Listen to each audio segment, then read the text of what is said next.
Clint, I'm going straight to you.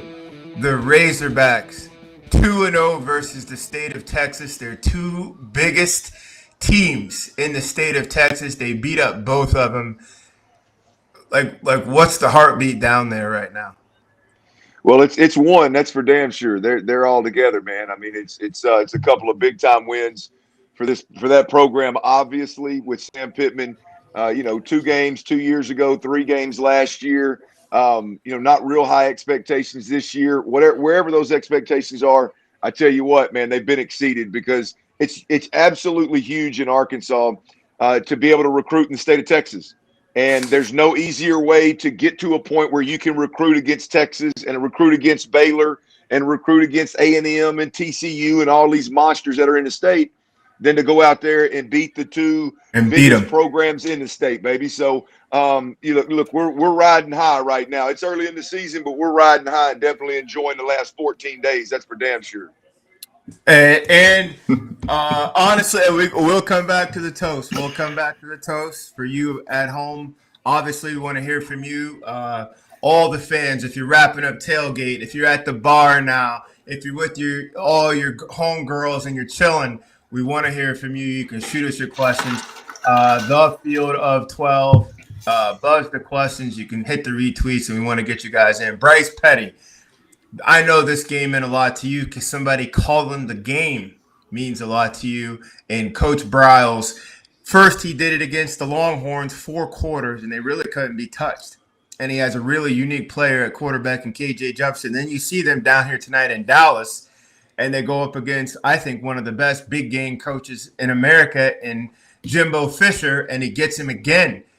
Where are we right now with the Razorbacks and Coach Bryles, and what did you see from his play calling, and is this what you predicted?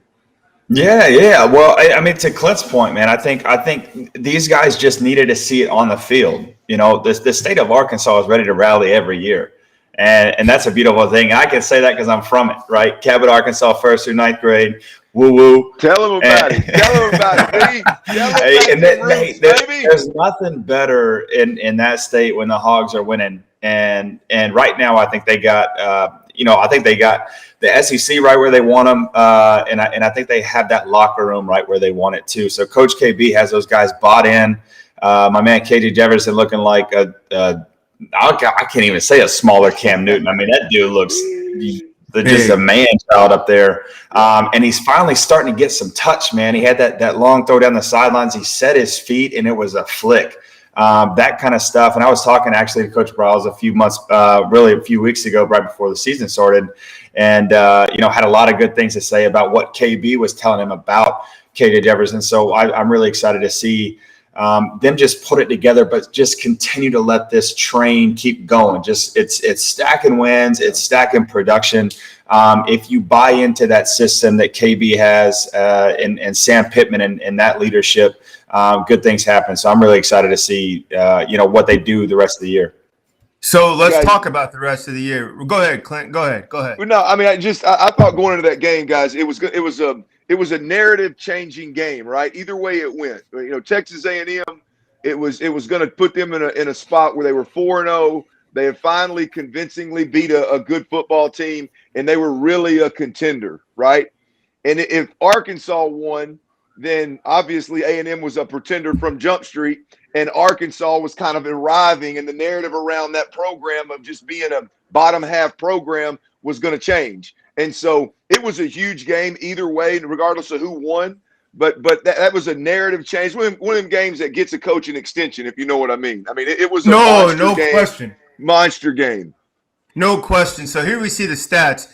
Let me touch base on the A&M piece right there, Clint. In defense of A&M, they are going to continue to win games. That's a real win for your Razorbacks. That's a real win. A&M may not be tested again until they have to come up against Bama, maybe. I mean, they're well coached. They got all kind of monsters over there in that sideline. They're just young at quarterback. Their starter was young. He gets knocked out with a broken foot. Now they got another young starter back there. It's just difficult. But I think A&M, you got to respect how big of a win it is because how big of an opponent they are. and you got to give Arkansas their due. They knocked out a real one, in my opinion. Like I don't know what. Do you guys feel like that, or do you really think that A&M was a pretender? I mean, but the jury's out for me. I still, A&M hasn't proven anything to me this year, and they, I think a lot of that was just on the backside of last year. I mean, look, they've got a defense that is what it is. They show it tonight, right? And the thing I also love too about what the Razorbacks did today is you can do it multiple ways, right? You can put up 50 on somebody, or you can put up 20 and play defense. And right now, I think Razorback defense, man, dude, they are downhill. Right. They just ain't. I mean, but look, let's be honest. I had a mosquito. I wasn't dismissing you. Oh, okay. Disrespect you like that, homeboy. But no, but let's be honest though, guys. I mean, if you're gonna be a contender, you better have some dogs on the offensive line, and they don't. They don't care who's quarterbacking. They had to replace 4 starters this year, and they replaced them with guys that might be talented down the road, but they're not very good up front on offense. I mean, I'd like to sit here and tell you, hey, Arkansas is unbelievable. I mean, they're good, but A&M had holes on the offensive line. Let's not put it all on that young quarterback. Yeah. And then when you talk about, all I've heard is, they got 9 returning starters, and they got everybody that's NFL caliber guys.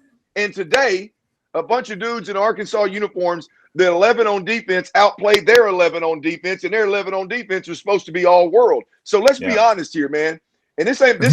Where's it at? That ain't this hog talking right here. That's real talk. But Clint, in that honesty, Clint, in all that honesty, and I agree with everything you said, pretending titles to me might belong more in Norman, Oklahoma. They might belong more in Clemson, South Carolina. A&M, as you said, replacing 4 offensive linemen. And you going to come back into the jungle, which is the SEC West, with 4 brand new kids up front. That to me says young. Pretender says all this hype, you did not match the hype. Young is young. Young to me is just young. You're just young. That's all it is. Hey, while we're here, again, I just want to touch base again. We want to hear from you. There's already a whole bunch of hog traffic on right now on the stream. We ain't gonna be able to touch base enough. I got old lady sending Clint right now cases of liqueur. Look at the love right now for Arkansas.